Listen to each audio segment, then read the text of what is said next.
Shalom, bom dia, que a graça e a paz do Senhor Jesus, o Messias, esteja sobre a minha vida e sobre a sua vida. Eu sou o Bispo Rinaldo Jobe, líder do Ministério Tesouros Eterno, Casa de Oração. Estamos vivendo a jornada de 60 dias, das ruínas ao perdão. Uma caminhada de transformação, reconstrução e retorno ao coração de Deus. Nós iremos nessa caminhada até 10 de Tishrei, que é o dia do Yom Kippur. Eu convido você para lermos a palavra de Deus. Está em Jeremias 17, 9 e 10. Jeremias 17, 9 e 10. Enganoso é o coração, mais do que todas as coisas, e desesperadamente corrupto. Quem o conhecerá? Está falando do coração. Eu, o Senhor, esquadrinho o coração, eu provo os pensamentos, e isto para dar a cada um, segundo o seu proceder, segundo o fruto das suas ações. Também vamos ler Salmo de número 32. O salmista escreveu no Salmo 32, do versículo 1 ao versículo 5. Bem-aventurado aquele cuja iniquidade é perdoada, cujo pecado é coberto. Bem-aventurado o homem a quem o Senhor não atribui iniquidade, e em cujo espírito não há dolo. Enquanto calei os meus pecados, envelheceram os meus ossos pelos meus constantes gemidos todo dia. Porque a tua mão pesava dia e noite sobre mim, e o meu vigor se tornou em sequidão de estio. Confessei-te o meu pecado e a minha iniquidade não mais ocultei. Disse: confessarei ao Senhor as minhas transgressões, e tu perdoaste a iniquidade do meu pecado. 1 João, capítulo 1, primeira carta de João, capítulo 1, versículo 8 e 9. Se dissermos que não temos pecado nenhum, a nós mesmos nos enganamos, e a verdade não está em nós. Se confessarmos os nossos pecados, ele é fiel e justo para nos perdoar os pecados e nos purificar de toda injustiça. Nos episódios anteriores, nós reconhecemos as ruínas, recebemos o consolo de Deus, aprendemos com a disciplina, removemos os escombros e preparamos o coração para a reconciliação. Agora seguimos avançando, compreendendo que Deus não deseja nos deixar preso às perdas. Ele quer construir nossa vida, nossos relacionamentos, nossa família e nossa comunhão com Ele. Hoje nós chegamos ao 20º dia do mês de Ave e o Senhor nos conduz a um tema que exige profunda honestidade diante da sua presença. O tema de hoje é vencendo o auto-engano. Nos últimos dias, aprendemos a controlar a ira e a transformar nossa comunicação em instrumento de reconstrução. Agora, porém, Deus nos leva a um lugar ainda mais profundo. Antes de reconstruir relacionamentos, precisamos permitir que o Senhor possa reconstruir o nosso próprio coração.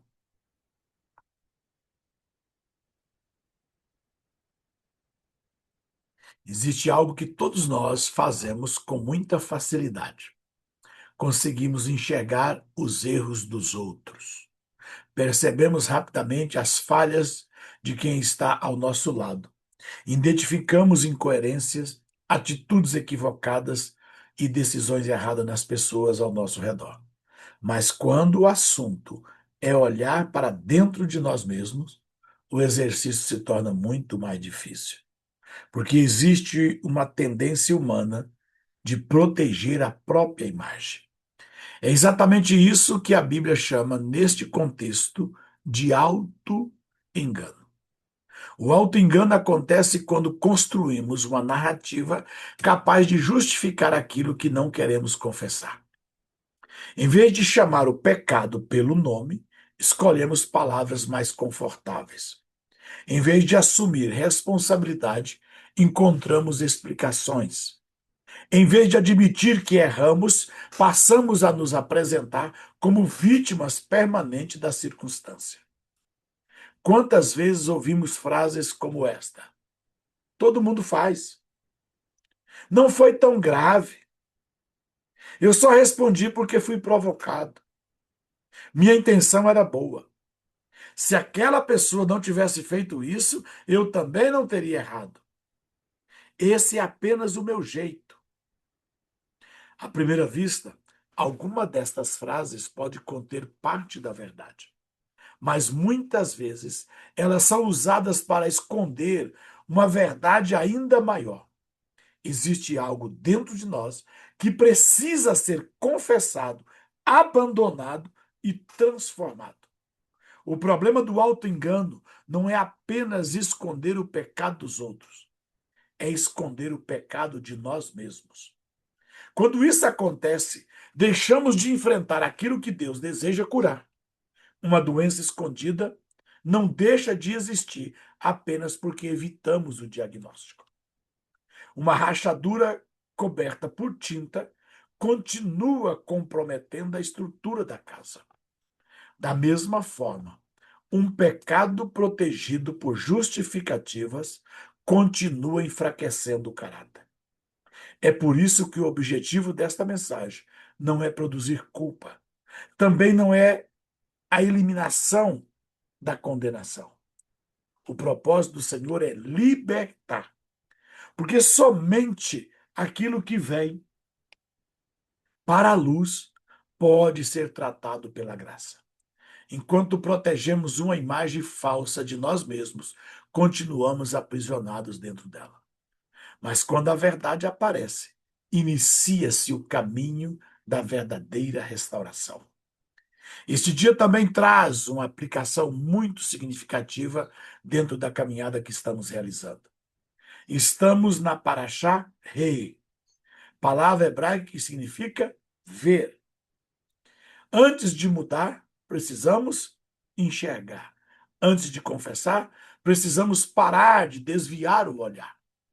O Senhor não nos convida a olhar para os nossos erros para nos humilhar. Ele nos chama a enxergar para nos libertar. Também encontramos nos registros históricos ligados a esta data exemplos de preservação da verdade em tempos difíceis. Ainda que esses acontecimentos não continuam e não são festas bíblicas nesta data, eles ilustram um princípio importante. A verdade pode ser preservada e transmitida, mesmo quando existem forças tentando ocultá-la. Essa aplicação fala diretamente ao nosso coração. Muitas vezes tentamos esconder a verdade sobre nós mesmos, mas Deus sempre trabalha na luz. Ele nunca cura aquilo que insistimos em esconder. Sua intenção não é destruir nossa identidade, é libertar-nos de uma identidade construída sobre aparências. A Bíblia apresenta esse problema logo no início da história humana. Depois da desobediência em Gênesis 3, Adão e Eva perceberam que suas condições e procuraram esconder-se. Quando Deus pergunta, onde estás? Não é porque desconhecia a localização deles. O Senhor estava chamando o ser humano a reconhecer sua verdadeira condição. Depois disso, acontece algo que continua sendo repetido até hoje. Adão aponta para Eva, Eva aponta para a serpente. Cada um procura explicar por que aconteceu. Mas Deus conduz ambos ao reconhecimento da responsabilidade pessoais. As influências externas eram reais. A serpente realmente havia enganado Eva. As circunstâncias existiam, mas nenhuma delas eliminava a responsabilidade de cada pessoa diante do Senhor. Perceba os três movimentos produzidos pelo pecado. Primeiro, esconder. Depois, tentar encobrir a própria condição. E, por fim, transferir a responsabilidade. Esses mesmos mecanismos continuam prestes e presentes em nossos dias. Mudam apenas as palavras, mas a estratégia continua a mesma. Em vez de reconhecer o erro, procuramos uma justificativa. Em vez de confessar, tentamos explicar. Em vez de retornar, defendemos nossa imagem. Não assumimos o papel de responsabilidade do que fazemos. Por isso, a pergunta feita por Deus no Éden continua sendo feita até hoje a nós. Onde você está? Não onde gostaria de estar. Não onde já esteve um dia. Não onde deseja que os outros pensem que você está. Mas onde você realmente está diante do Senhor neste momento.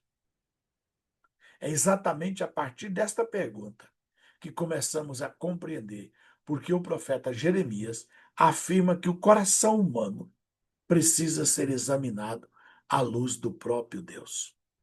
Jeremias 17 apresenta uma das declarações mais importantes para quem deseja caminhar em verdadeira transformação. O profeta afirma que o coração é enganoso e difícil de compreender, mas o Senhor sonda o coração e examina o interior. Na linguagem bíblica, o coração não representa apenas as emoções. O coração envolve a vontade, o coração envolve as decisões, o coração envolve os pensamentos, o coração envolve as motivações, o coração envolve aquilo que governa a vida. Jeremias não está ensinando que todo sentimento seja falso. Não é isso que ele disse. Também não está dizendo que nunca podemos confiar em nossas percepções. O que ele nos ensina é que nosso coração não pode ocupar o lugar da autoridade de Deus. Quantas vezes alguém diz, eu senti no meu coração, mas sentir algo não encerra automaticamente a questão. Todo sentimento precisa ser examinado pela palavra de Deus. Precisa ser examinado pelos fatos. Precisa ser examinado pelos frutos produzidos. Precisa ser examinado pelo caráter do Senhor. E muitas vezes pelo conselho de pessoas maduras. Porque podemos estar profundamente convencidos de que alguma coisa e ainda assim interpretar a situação de maneira equivocada. Essa é justamente a esperança apresentada por Jeremias. O mesmo Deus que revela nosso coração pode nos enganar. É o Deus que também o examina para nos conduzir à transformação. Deus não sonda para condenar. Deus não sonda apenas para identificar o erro. Ele sonda para restaurar. Existe uma frase muito conhecida entre os cristãos: Deus conhece o meu coração. Essa afirmação é absolutamente verdadeira, mas ela pode ser usada de duas maneiras completamente diferentes. Ela pode ser uma declaração de confiança. Senhor, tu conheces a minha dor, as minhas limitações e a minha sinceridade. Mas também pode tornar-se um esconderijo. Não precisa assumir responsabilidade porque Deus conhece o meu coração. Jeremias ensina exatamente o contrário. Se Deus conhece o nosso coração, então não faz sentido esconder-nos atrás de aparência. Ele conhece não apenas a nossa intenção, Deus também conhece as desculpas que chamamos de intenções. Deus conhece aquilo que realmente fizemos. Deus conhece o dano que produzimos. Deus conhece aquilo que tentamos justificar. Uma boa intenção nunca transforma automaticamente uma atitude errada em atitude correta. Se causamos prejuízo a alguém, precisamos reconhecer o resultado e aprender com ele. A Bíblia apresenta um contraste muito forte entre Saul e Davi.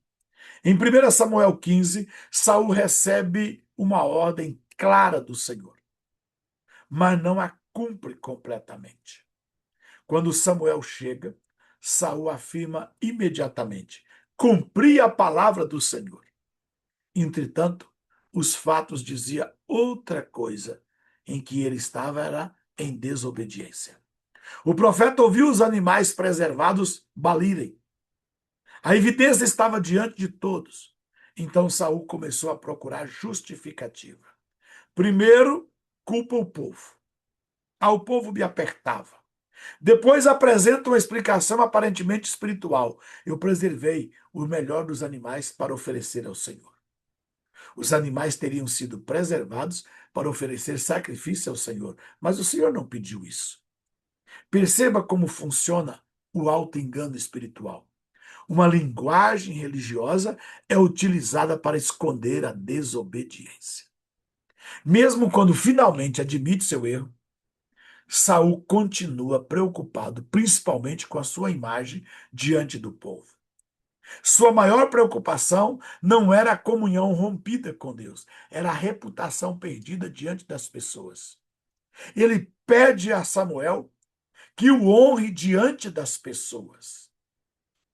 Esse é um dos sinais mais claros do auto-engano. A dor de ser descoberta torna-se maior do que a dor de ter pecado. Agora observe Davi. Em 2 Samuel, capítulo 12, Natã conta uma parábola.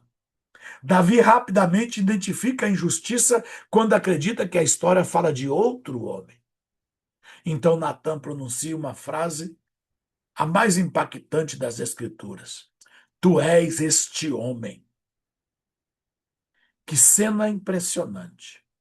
Davi enxergava perfeitamente o pecado quando ele estava na vida de outra pessoa, mas ainda não enxergava o pecado em si mesmo.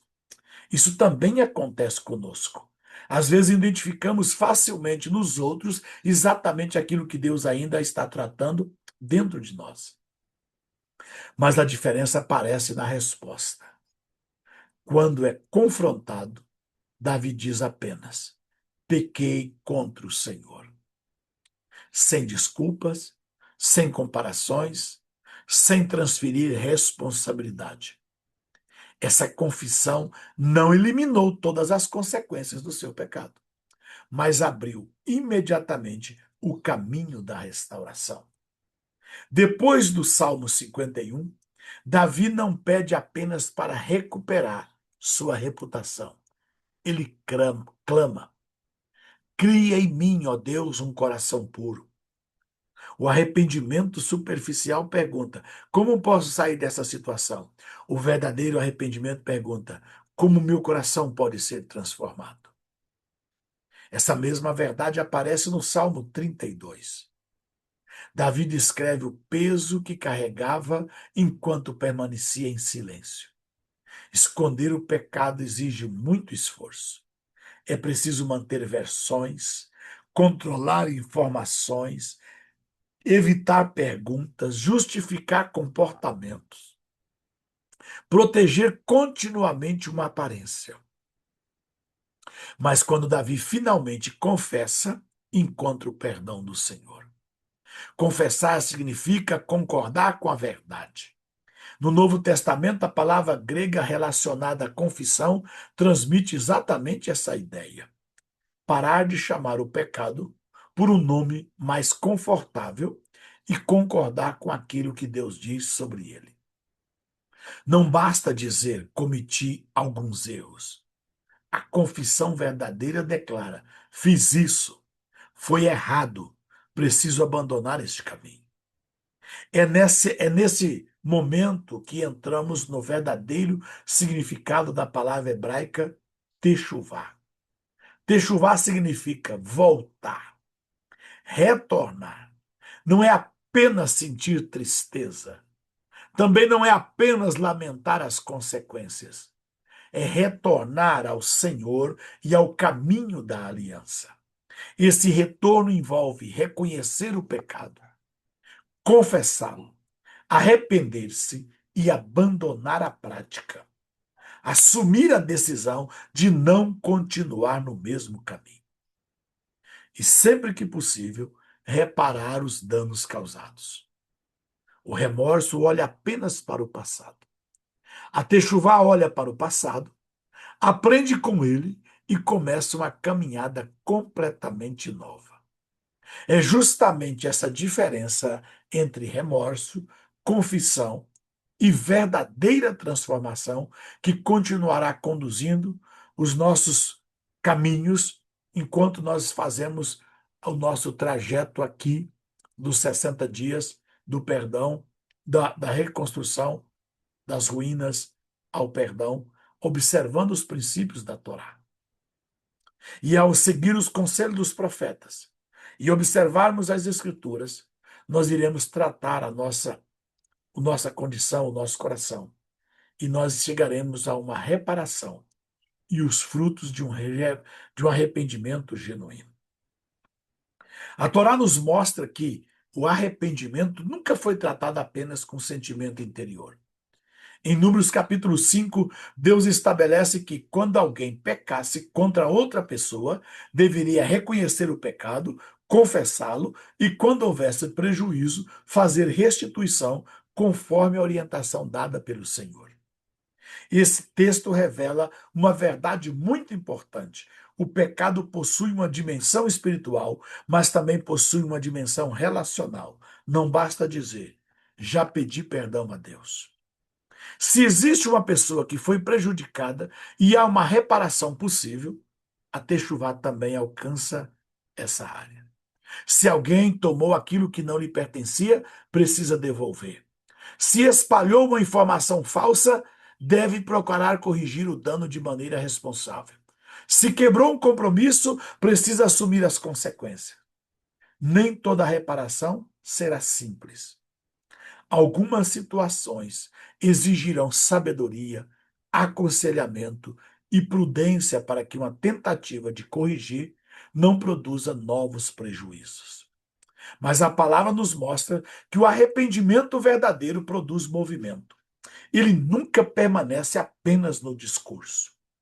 Essa mesma compreensão aparece na tradição judaica quando Maimônides organiza os elementos da techuvá. Ele descreve um caminho composto por etapas muito claras. Primeiro, abandonar o pecado. Depois, removê-lo da intenção. Arrepender-se sinceramente do passado. Decidir não voltar deliberadamente ao mesmo comportamento. E confessar diante de Deus aquilo que já foi reconhecido no coração. A imagem utilizada por Maimônides é muito forte. Ele compara a situação de alguém que busca purificação enquanto continua segurando aquilo que produz impureza. A lição é evidente. Palavras religiosas, por si só, não produzem transformação. Não basta repetir, Senhor, perdoa-me, se ao mesmo tempo já planejamos continuar exatamente da mesma maneira. A graça de Deus não elimina a necessidade de mudança. Ela torna-se mudança possível. Ao mesmo tempo, a Bíblia faz um equilíbrio precioso. Confessar o pecado não significa transformar o pecado em nossa identidade. Existe uma enorme diferença entre dizer eu pratiquei algo errado e afirmar eu sou apenas o meu erro. A primeira frase assume responsabilidade. A segunda elimina a esperança. A palavra nunca minimiza o pecado. Também nunca destrói a possibilidade da restauração. O auto-engano diz, não fiz nada errado. A condenação diz, não existe mais esperança para mim. Mas o arrependimento, a techuvá, declara, eu pequei, preciso voltar, e Deus pode transformar minha caminhada. Essa é a beleza do Evangelho. A verdade nunca caminha separado da esperança. O Novo Testamento apresenta uma das ilustrações mais belas desse retorno, que é a parábola do filho pródigo. Lucas 15 diz que aquele jovem, depois de desperdiçar tudo, caiu em si. Essa expressão revela o momento em que o auto-engano termina. Ele deixa de culpar as circunstâncias, para de fugir da realidade, reconhece onde está, lembra-se do caráter do seu pai, toma um posicionamento e se levanta, volta para sua casa, confessa o seu pecado e encontra misericórdia. Observe um detalhe importante. O pai nunca deixou de amar o filho, mas o filho precisou parar de fugir, precisou levantar-se, precisou voltar. A graça estava esperando, mas a graça não substitui o retorno. A graça acolheu aquele que decidiu retornar. João escreve algo semelhante em sua primeira carta. Ele apresenta apenas dois caminhos. O primeiro é negar o pecado. Segundo o apóstolo, esse caminho produz auto-engano. O segundo é confessar. Encontramos um Deus fiel e justo que perdoa e purifica. E esta é uma promessa extraordinária. O Evangelho nunca apresenta a confissão como caminho para desespero. Pelo contrário, ela é apresentada como a porta da restauração. É importante compreender também que perdão, reconciliação e confiança não são exatamente a mesma coisa. O perdão é concedido pela graça. A reconciliação envolve restauração do relacionamento.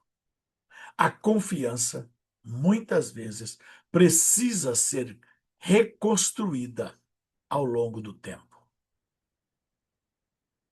E algumas consequências continuarão existindo, mesmo depois do perdão, da reconciliação e da confiança restaurada.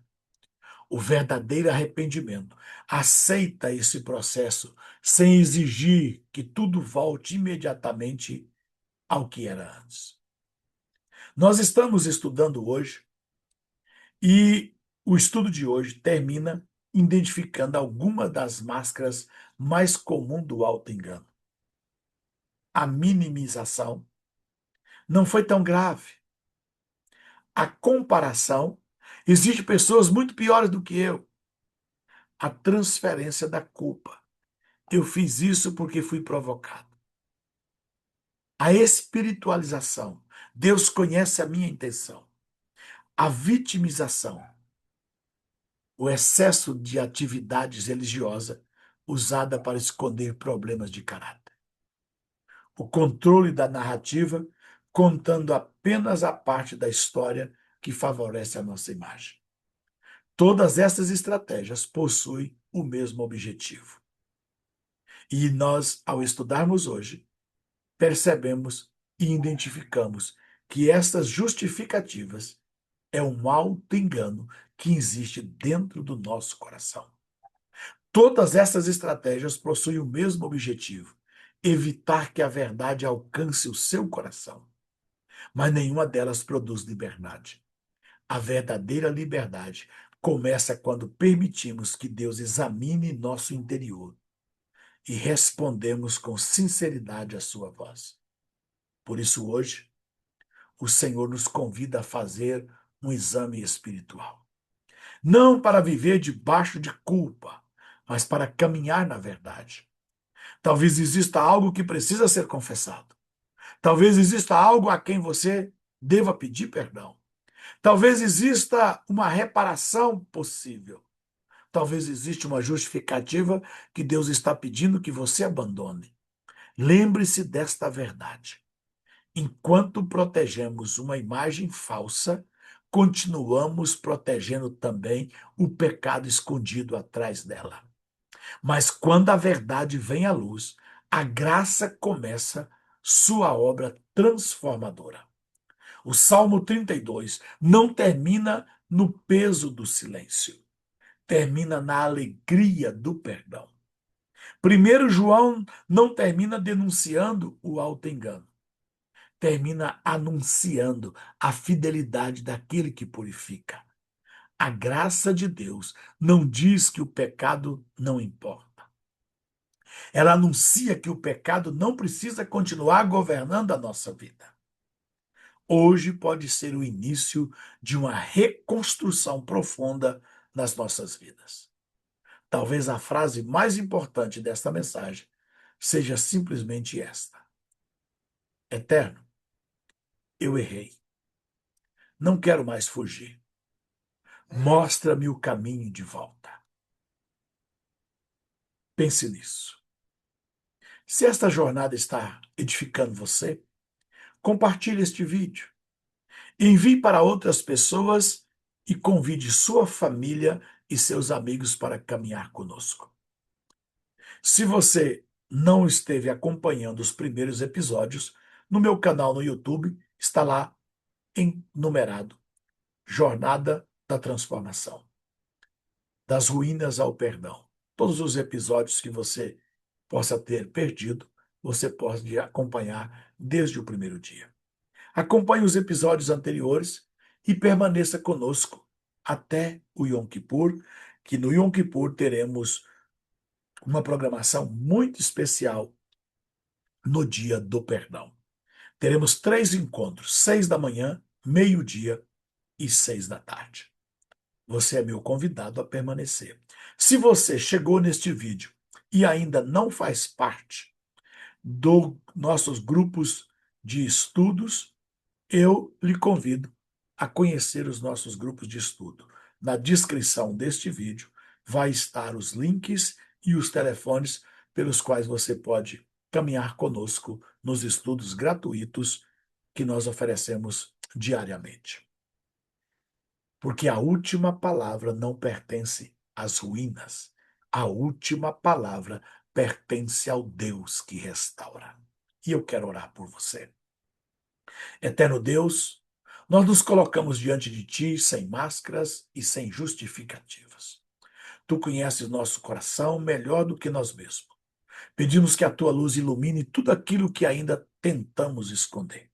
Dá-nos coragem para reconhecer nossos pecados, humildade para abandonar nossas desculpas e força para trilhar o caminho da verdade e de um verdadeiro techuvá.